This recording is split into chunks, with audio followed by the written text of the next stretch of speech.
Well,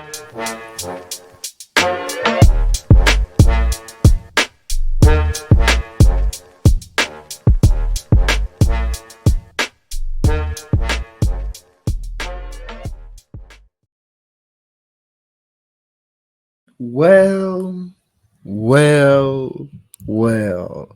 Welcome back to The Assist. I am your host, Dylan. The Assist is a part of the No Network. I know you're wondering what's going on right here. This is my guy, Theodore. I don't know if y'all remember back when we used to record almost every week. Theodore was in every episode, but I've been tripping, and Theodore's been tripping too. Theodore, how you doing, brother? You blessed? How you living? How God treating you?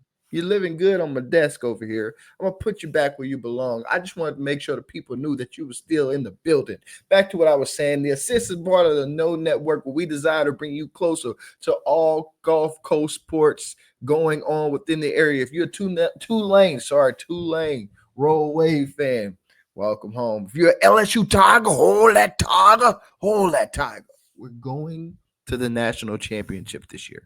Book it. We're going. We're going Sizzler. We're going Sizzler. If you're an LSU Tiger fan, you're rocking with the best. If you're a New Orleans Gold fan, if you're into rugby, you're rocking with the best. Whatever you're into, this is your one-stop shop for all things going on in the Gulf Coast. Where if you don't know, now you know. If you don't know, now you know. If you don't know, now you know. Free the guy. By the way, y'all see what time it is. Free the guy.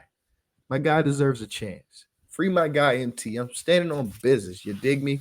But back to the original or the regularly scheduled program. The New Orleans Pelicans just completed their summer league slate, going an abysmal 0 for 4. This was Corey Brewer's first chance as a summer league head coach, and the jury is still out on how he performed. I will say this.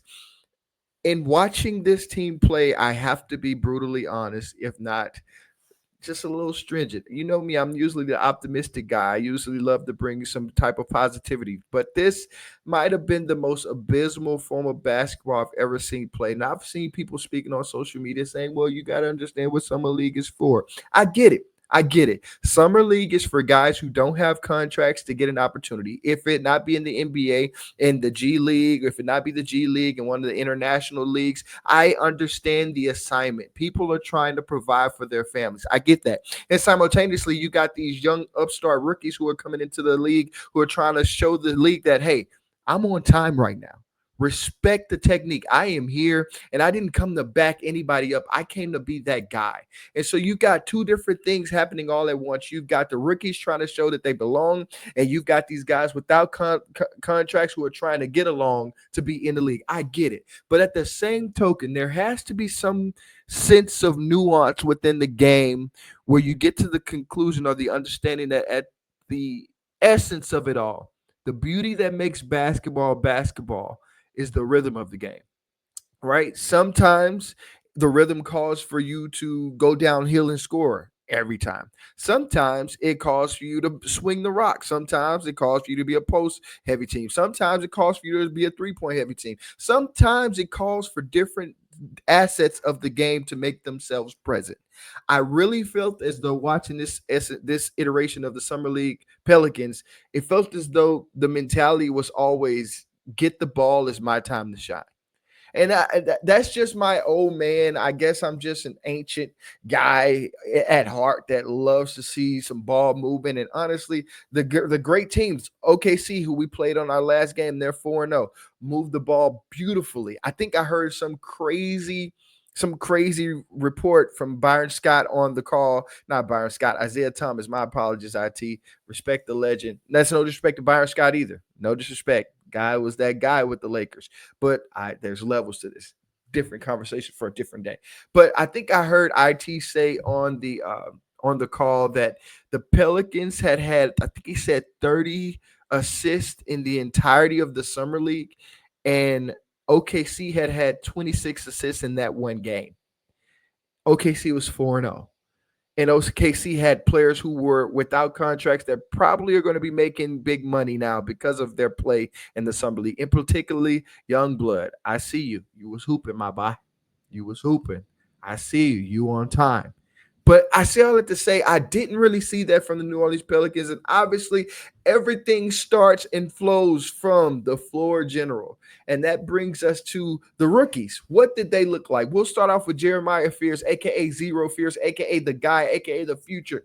He had a up and down summer league experience. He looked very good in some points, and then he looked very low at some points. He played in all 4 games, averaged 16 points, 3 rebounds, and 2 assists. He looked beautiful going downhill. My goodness, he was like a I don't even know. And I spent a lot of time on Twitter trying to say who he was comparable to. And I've come to the realization that I don't, it's a TBD, to be determined with him, because he shows you so much. I saw one of my friends, Dave, said he goes downhill like he drives downhill like John Wall. And then another one of my friends was comparing him to Kyrie, which I do not see that. The guy I see most at this point of who he could become is I see Monte Ellis. Now, I know that's in some of our minds, that's not the superstar Kyrie or Allen Iverson like I originally thought. But Monte Ellis was a solid star level player in this league for a long time. Some would say the only reason Monte Ellis capped out in the league was because of one Steph Curry coming to fruition, and the Golden State Warriors had to choose: do we want to go with Chef or do we want to go with this Monte guy who's just a little bit older? Some would make that argument. So Monte is a great comp. It's not someone to look down on. That's who I see at this current iteration. But at the same token, Jeremiah is so young. He's so young. He's literally 18. He's not 18 going to be 19. He's literally 18 years old. He's supposed to be starting his freshman year in college right now. And this guy is going to be playing against grown men, getting grown level training, and developing under the watchful eye of Joe Dumars. Notice I didn't say Willie Green. I feel like Joe Dumars is going to take specific interest in these rookies to make sure they get to where he needs them to be, because he took great risks to try and get these guys in the doors. So as I said before, shiftiness, his ability to get downhill, and his ability to see stuff before it happens is insane. It was a moment in the game where one of the defenders on the OKC tried to shoot the gap or shoot the lane and try and steal the ball, and his ability to quickly go behind the back and split the screen and finish with the inside hand lay.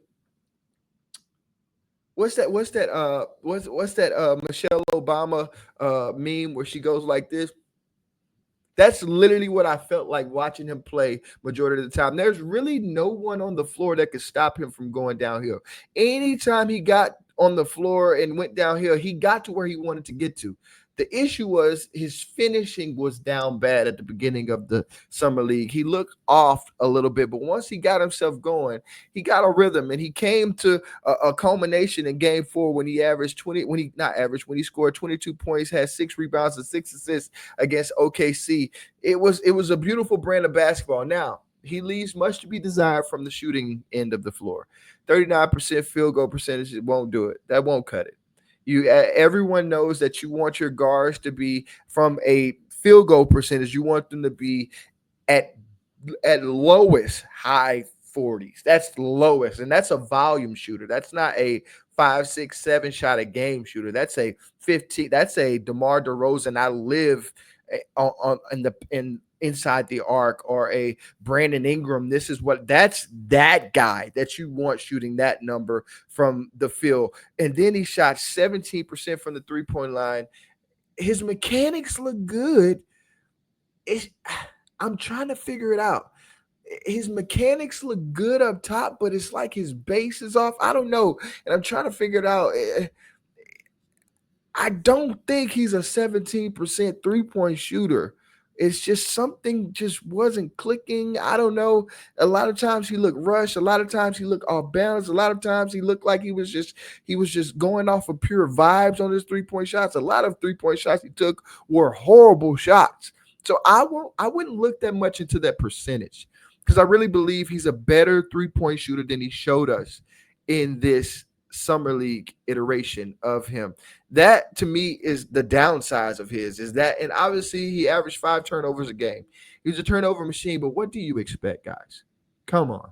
He's an 18-year-old kid that's coming into the league and playing in a scheme that is not really a scheme. We all know that summer league is basically they don't put in in they don't put in sets. Like there's not like, hey, run this set or run this. They run a basic motion offense, and they may put in a different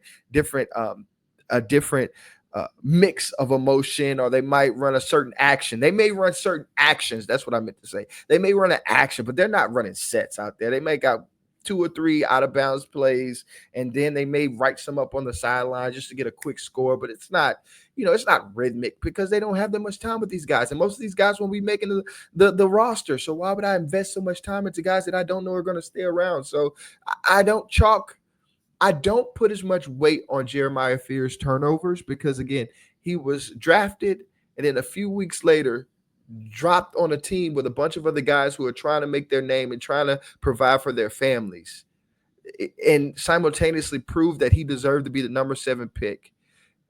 And simultaneously he's learning to play against prime veteran. This had to be the oldest summer league I've ever seen. And there were so many teams that had second and third year players on them. I haven't seen that this many second and third year players playing in summer league in I don't know how long. I don't know what. Maybe somebody just decided all of a sudden the summer league championship means more now. I don't know what happened, what the conversation was, but dudes was sending 3-year guys who had played pivotal minutes in the league out there to play. I was perplexed at some of the people I was seeing out there. And so you got Jeremiah Fears going up against these guys who got teeth in the game. They've been doing this for a while. So I'll put a lot on those turnovers. The main thing for me is shot selection with Jeremiah Fears and learning how to be the point guard that the Pelicans need. I was talking with someone on Twitter and they were like, he's got to be a pass first guy. And I don't think Jeremiah Fears will ever be a pass first point guard because that would neutralize his greatest gift, which is his athleticism and his ability to shift gears and score at a high clip. I don't think he'll ever be that. But simultaneously, that does not exclude him from being able to play make out of scoring position. What do I mean? In those moments where you're getting to the rack, Fears, and guys are helping, that doesn't exclude you from making the smart pass and kicking it out and preserving your body from taking that next bump. It doesn't exclude that. Rather, it says you make that pass and then you live to fight another day and add that assist to the chart. That is the one part of his game that I really, really, really wanted to see. He showed it a little bit in the OKC game, but I wanted to see more of it, and I just didn't get to see it. And hopefully, come October 6th, when he gets to training camp, he gets that worked in Belmont at Belmont University in Nashville, and hopefully he hones in on that with the varsity team, for lack of better verbiage, of the Pelicans. Moving on to Derik Queen, boy, 3 games of pure double machine. I like him. I like him. I like him. 14 points, 11 rebounds, 2 assists, 1 block per game. Listen, yeah, I know the turnovers. He was real sloppy the first game. I chalk his big turnover ratio up to that first game when he was trying to get his footing. But the man, when he got comfortable, he put my guy Young, I don't want to disrespect his name, shout out to him, from the Portland Trailblazers. He had him thinking 3 times. He wasn't thinking twice. He was thinking thrice when he was guarding Queen. Just the skill. Out of the three rookies, I believe Queen will see the floor first and often. Just the pure skill Queen has. He can score. He can facilitate. Once he tightens his handle, he's just got it. Now, the downside obviously is, again, he's a rookie, so he had a high turnover rate, obviously, and sometimes he would get in tunnel vision. The only thing that makes me nervous with Queen is that Queen needs to get going in order to stay involved in the game. There were moments in the first 1 to 2 games where he wasn't as heavily involved, and you could see he was checking out. And so Coach Brewer, rather, my apologies, had to make an adjustment. And if you notice that latter game, he starting the game going to Queen to keep Queen interested in the game. That's going to be a problem because you're not the superstar or the primary player or the secondary player, or might not be the third or fourth player on this team. And the truth of the matter is rookies have to learn to get along before they go along. right? Like you can't just believe you're just going to go along on this ride based on vibes. No, you got to be able to get along with the players around you and the system and scheme that you've been dropped into. There are going to be moments where Queen doesn't touch the ball multiple times down the floor, but he has this ability to rebound at a high clip. The ceiling for Queen will be who does he become when the ball isn't in his hands. If he could capitalize on his rebounding ability and use that to have like a Zebo type of approach, I don't think he's Zebo, by the way.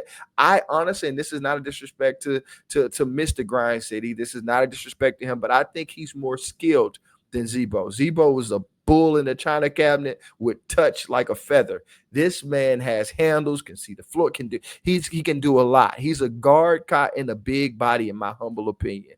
But maybe just for a while, you might need to take on that Zebo mentality. And I love that they brought in Kevon Looney to mentor him because Looney has made a career off of doing the intangibles. If Queen can learn from Looney to do the intangibles out the gate, I believe he could have a super long career and, God willing, a long career in New Orleans because he's sneaky athletic. He sees the floor well. I mean, he 3 double doubles, team. Like 3 games, 3 double doubles, chat. Count it up, 3. Like, what are we talking about? The dude dropped 17 points, 10 rebounds, 3 assists, and 2 blocks on Portland. You know the guy, that center that everyone's so excited about. He's got people traveling from thousands of miles over to see him and cheer him on. Queen saw that and said, "I got time for you today." There was a moment I saw my good friend, and I'm not going to try and say his name again because I don't want to disrespect him. He looked over at the bench like, "Hey man, look, the dude is throwing. I mean, I can't speak his language, but the dude is throwing one-handed, off-handed hooks right over my fingertips. What do you want me to do?" This is the guy that the telecast was like gawking over. Oh my goodness, he's gonna be the next Jokic. And then here come the guy from Baltimore. Baltimore, on number 2 for 222. I'm trying to do it. I ain't from Baltimore, respect. But he showed up and he stepped up and had his best game against his best challenge. I like Queen, man. I think Queen's got a lot to him. He's super skilled, high IQ. If he can learn how to be effective and stay locked in, even when the game isn't going his way. Listen, that Joe Dumars trade, if man, that's all I'm gonna say. I didn't expect to like him that much, but man, the intangibles is there.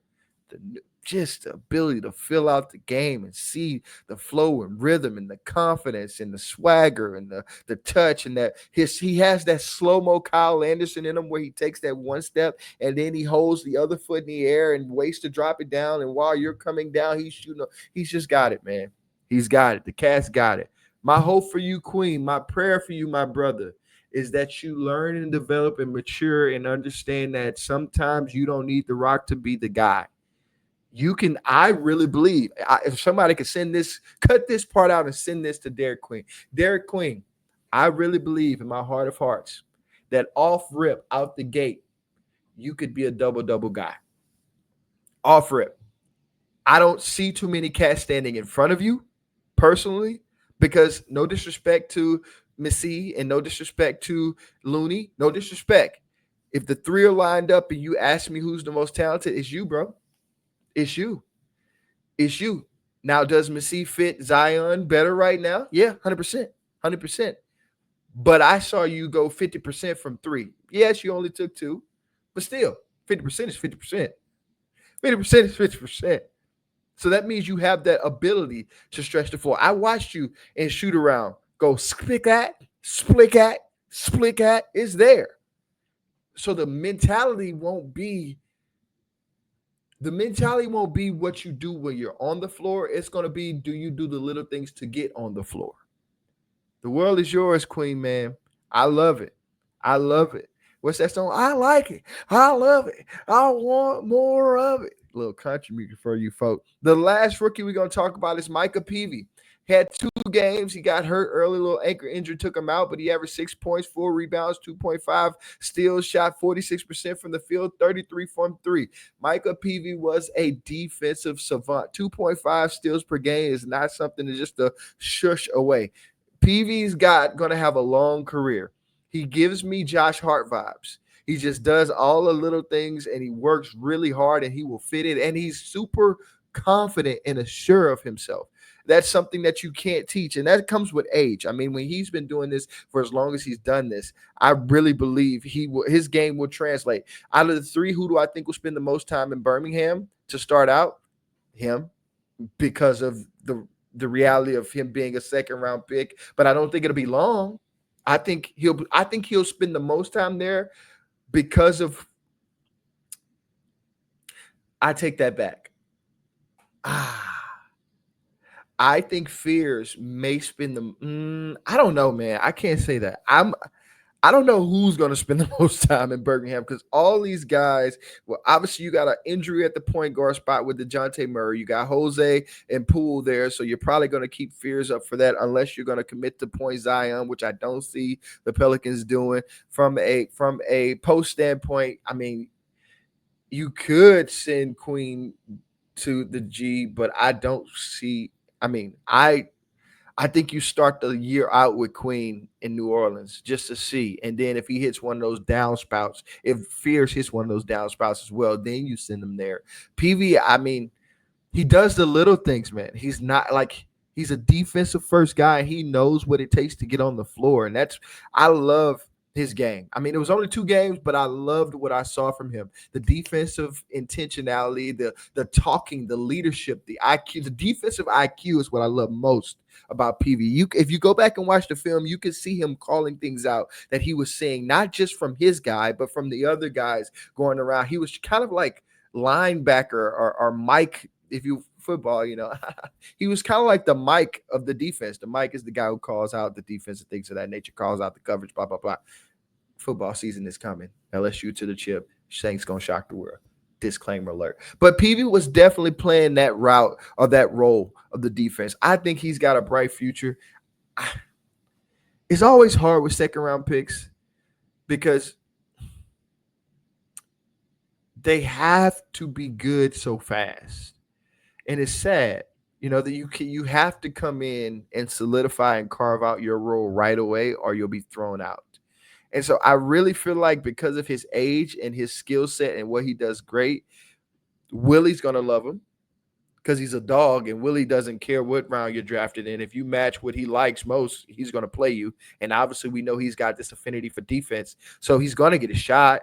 It's just about what does he do when he get his shot? How does he look when he get his shot? And so I really think training camp is going to be very, very, very important for PV.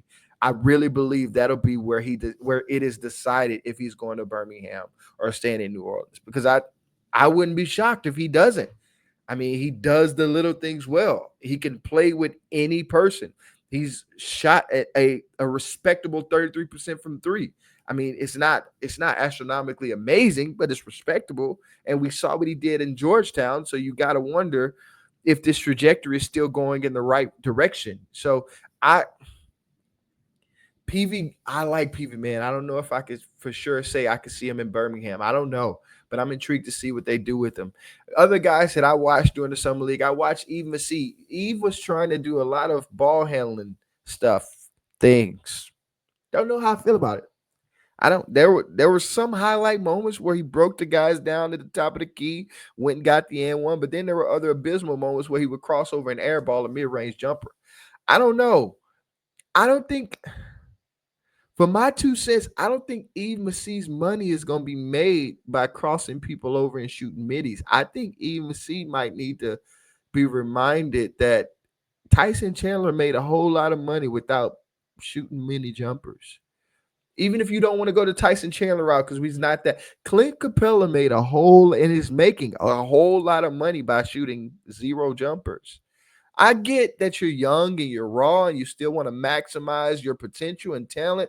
But sometimes when you have guys that try and maximize their potential and talent and do so many things, they forget that the NBA is about roles and what you play. And it's not my role to tell you your role because I'm not in your position and I'm not in the front office and I'm not a coach. But I do watch basketball a good amount. And I have come to the conclusion that with you, if you're setting screens, protecting the paint, getting every rebound, and being a double machine, you're gonna make a lot of money, Eve. That's just my 2 cents. Jordan's still in the league, barely shooting threes, barely done it. Like who would have if I would have told you when we looked at the original iteration of the Clippers that DeAndre Jordan would have a longer NBA career than Blake Griffin, you would have looked at me and said you're insane. But DeAndre has a role that he's stuck to and that he's honed in on. And even when that role has kind of diluted and decayed in front of us, he shifted into a leadership space. So I don't really care for Eve shooting minis that much. I mean, the crossover was cool, but I mean, I could live without it because how many times am I going to see Eve McSee crossing people off? I don't know. Listen, I don't know. He still was a double-double. I mean, he wasn't a double-double machine. He averaged 7 points, 11 rebounds, but still, that's neither here nor there. We obviously know that Eve is not a summer league guy. He needs to be in a scheme. He needs to have actions run for him to be efficient and to score at a high clip. We get that. Second all rookie. We're not going to just throw Eve out. We know that there's something there. Antonio Reeves wants his spot back, Mr. Officer Dumars. Antonio Reeves wants his spot back. I'm just saying. I mean, there were moments in the games when I was watching and everything would be chaotic, and then all of a sudden Antonio Reeves would just show up out of nowhere and make a simple pro move or a simple pro play. Split hack all day. I'm talking three, plat, plickety plat, breaking down, getting to the basket, knowing how to back cut, knowing where to be and when to be there, knowing how to move throughout. The only thing I did not like about Antonio Reeves' play is that he did not try and take a leadership role. And I don't know why he didn't try that. I mean, this would have been a perfect opportunity to take that role with you being the elder statesman on the team. You played a year in the league, you and Eve, but you're older than Eve, and you've done. I would have expected him to be more vocal and more controlling the game, I guess, but he more just kind of went with the flow, and that might not be his vibe. He might just be a go with the flow type of cat, and rightfully so. Kudos to you. I mean, I would have loved to have seen you done that more personally because I feel like you showed us your abilities in summer league. I mean, it's just shooting the lights out. Love the way he played. The other two-way guy, or the guy that most people are saying they replaced Reed for, which I don't understand because there's still another spot available on the team. Trey Alexander signed that other two-way, and he highlighted his summer league play with a 25.4 rebound, 3 assists, and 2 steal showing to end the summer league at OKC. I saw a lot of people saying this guy is Hallie, and all I'm going to say is what the Hallie. Like that he's not now. Trey Alexander is not Hallie. If anything, he's like a Terrence Mann type of guy. Like what's the backup guy for OKC? Play big minutes. I'm blanking on his name. He had a highlight game in the playoffs and then he disappeared the second game. He's like one of those guys who, I mean, I think he spends majority of his time in the G League as well. I mean, I think LQ, who was playing in summer league, he was G League MVP. I think it was last year, or rookie of the year, one of the two. I think he's worth the G League spot personally. This team had a lot of players that are worth the G League. Hunter Dickinson played great the last game. Loved what I saw from him. Shumet, Tulane stand up, did all of the detail work. All of the detail work. I like him. I think he deserves a spot. Sorry, with the squadron. Shout out to my guy Logan. I know you tweeted me that. There's so many different players that show so many different things, but I guess it all didn't come together because at some point you gotta simplify the game and pass the ball. I know it sounds so elementary that a caveman could do it, but why didn't we do it? That's neither here nor there. It's neither here nor there. Here nor there. Highlights of the summer league for me were 3 things. 1, I loved watching Queen go at Young. Loved it. Queen, you're a dog for that. I can tell. I saw it in your eyes, brother. You wanted smoke the moment you saw that flag be raised up in the stands. You wanted smoke. I seen it. I seen it. That was one of my highlights. Second highlight was Jeremiah Fears trying to catch a body. Goodness gracious. I've never been more excited for a missed dunk in my life. Can that young man jump or can he jump? That was my second greatest moment. And the third for me, I hate to double up on Jeremiah Fears, but I guess I'm biased. I acknowledge it. I'm biased to guards. I just am. I loved seeing Jeremiah go for 22, 6, and 6. It felt like a vindication moment. You could almost see an exhale in him of, I did that. Like I did that. I scored at a high clip. I rebounded at a high clip, and I assisted at a high clip. Which, by the way, who expected Jeremiah Fears to be this great a rebounder? I guess my guy Jam expected it because he kind of talked about it, but I did not. I did not. Those were my three highlights. Two questions I have. One, who cracks the lineup first, Queen or Fears? I got my money on Queen, but I want to know from you. Put it in the comments. Who do you think sees the floor first? Will it be Jeremiah Queen? Or not Jeremiah Queen. Jeremiah Fears or Derik Queen? Who will it be? Or will it be Micah Peavy? Is Peavy going to get in there first? Is Willie going to willie this thing again? I don't think so, because I think good Officer Joe is going to step down there and say, listen here, buddy. This is a different ship. I ain't playing none of that anymore. New officers here. Sheriff Dumar's going to get this together. Now, if you don't get Peavy down to the G League and get Fears in this game, you're going to be out of here. That's my impersonation of Joe being an officer. Gotta have fun with this stuff, man. Gotta have fun with it. Who gets in the game first? That's my first question. And my second question is this: how long before one of them is playing pivotal minutes? For that one, I could see Queen playing pivotal minutes. I'm gonna be honest, his confidence and his swagger is there. All he's got to do is learn the rhythm. I could see Queen get by game 20 getting big time minutes. He's got it. Fears, I want Fears to succeed because I'm a point guard guy, but I just feel like it's going to take him a little bit longer. He needs a little more time in the pot, just a little bit more time. But I think he's going to be all right. Anyway, that's my culmination of the Summer League recap. Let me know what you thought in the comments. Let me know what you think of the summer of the Pelicans. Let me know what you're thinking about the season. I won't see you guys again. I'm just lying. I'm gonna be putting out more stuff just because I just want to put some stuff out. Now I get to have fun and talk about what I want to talk about because we ain't got nothing on the docket till September when they have media day, and then October when training camp comes.